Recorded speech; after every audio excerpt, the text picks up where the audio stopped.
আসসালামু আলাইকুম everyone, math tips and ট্রিক্সের পক্ষ থেকে সবাইকে জানাই আন্তরিক শুভেচ্ছা, অভিনন্দন।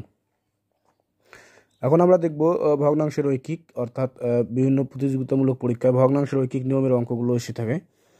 তো ফার্স্ট অফ অল ভগ্নাংশের কিছু প্রাথমিক ধারণা জানব।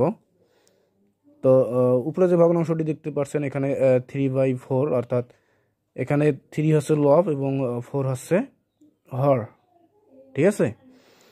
এখানে ভগ্নাংশের গুণ বলতে ভগ্নাংশের দুটি যদি ভগ্নাংশ গুণ করতে বলে, অর্থাৎ 3/4 গুণ 17/3 যদি গুণ করতে বলে, তাহলে আমরা উপরে উপরে গুণ এবং নিচে নিচে গুণ করবো। এভাবে ভগ্নাংশের গুণ করতে হয়। ভগ্নাংশের ভাগ করতে গেলে যেমন 3/4 ভাগ 17/3 যদি ভাগ করতে বলে, তাহলে এটিকে গুণ চিহ্ন দিয়ে ভগ্নাংশটিকে উল্টিয়ে দিতে হয়। অর্থাৎ 3/4 ঠিক আছে, ভাগটা যদি গুণ হয় পরের ভগ্নাংশটি উল্টে যাবে, অর্থাৎ 3টা উপরে এবং 17টা নিচে। এরপর কাটাকাটি বা উপরে উপরে গুণ নিচে নিচে গুণ এভাবে করা যাবে, ঠিক আছে। আবার অনেক ক্ষেত্রে মিশ্র ভগ্নাংশ থাকবে। মিশ্র ভগ্নাংশটিকে আমরা অপরিকৃত ভগ্নাংশে পরিণত করে তারপর অঙ্কগুলো সম্পূর্ণ করলে খুব সহজেই আমাদের অঙ্কগুলো করতে মানে সহজ হয়ে যাবে, ঠিক আছে। তো ফার্স্ট অফ অল আমি এই অঙ্কটি রাখছি। এখানে অঙ্কটিতে বলা হয়েছে যে 125/60 টাকায় 5 টাকা লাভ হলে 50 টাকায় কত টাকা লাভ হবে? ক্লিয়ার? তাহলে এভাবে করা যাবে যে 125/60 টাকায় লাভ হয় 5 টাকা, 1 টাকায় লাভ হবে, যেহেতু কম হলে ভাগ, তাহলে 5 ভাগ 125/4। উপরের ভগ্নাংশটা ঠিক আছে, অর্থাৎ 5 ঠিক থাকবে, গুণ হলে নিচেরটা উল্টে যাবে, অর্থাৎ 4টি উপরে 125 নিচে। 50 টাকার কথা বলছে, 50 টাকায় লাভ হয়, তাহলে 50 টাকায় বেশি লাভ হবে, গুণ করে কাটাকাটি করলে উত্তর হবে 8। তো উত্তর হচ্ছে 8। ক্লিয়ার? এরপর আরেকটি অঙ্ক যদি করি, এখানে বলছে যে 25% মুনাফার হার 3/3 হলে 800 টাকায় মুনাফা কত? এখানে পার্সেন্টের কথা বলছে, ঠিক আছে।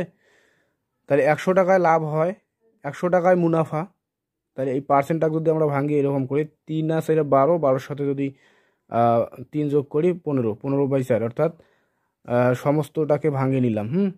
1 টাকায় লাভ হবে কম, তাহলে ভাগ, অর্থাৎ 15/4 নিচে 100।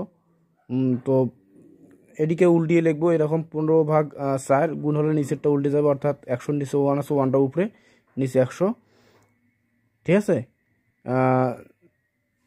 800 টাকায় লাভ হয়। এরপর 800 টাকায় মুনাফা, যেহেতু বেশি হলে গুণ করে তারপর কাটাকাটি করলে উত্তর হবে 30। এভাবে এটি করব। তো এরপর আমি আরও একটি অঙ্ক রাখছি। এখানে বলছে যে একটি মেশিন একটি পণ্য উৎপাদনে 2/3 মিনিট লাগে, 2 ঘন্টায় কয়টি পণ্য উৎপাদন করবে? অর্থাৎ যেটি চাবে সেটি আমরা শেষে রাখবো। 2 মিনিটে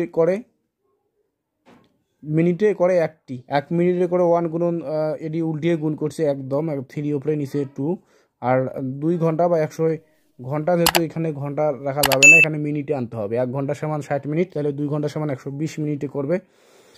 তাহলে এত গুণন 120, এদিকে কাটাকাটি করলে হচ্ছে 180টি, তাহলে 180টি পণ্য উৎপাদন করবে। তো এভাবে আমরা ভগ্নাংশের ঐকিক নিয়মের যে অঙ্কগুলো আসে এগুলো সম্পূর্ণ করব। এগুলা যদি আমরা করি, দেখা যাবে যে বিভিন্ন প্রতিযোগিতামূলক পরীক্ষায় যে প্রশ্নগুলো আসে এই অঙ্কগুলো করলে দেখা যাবে বাকি অঙ্কগুলো সব পাওয়া যাবে। তো এভাবে আমরা ভগ্নাংশের ঐকিক নিয়মের অঙ্কগুলো করে থাকবো। তো আজকে পর্যন্ত। ভিডিওটি ভালো লাগলে অবশ্যই চ্যানেলটিকে সাবস্ক্রাইব করে পাশে থাকবেন। ধন্যবাদ সবাইকে।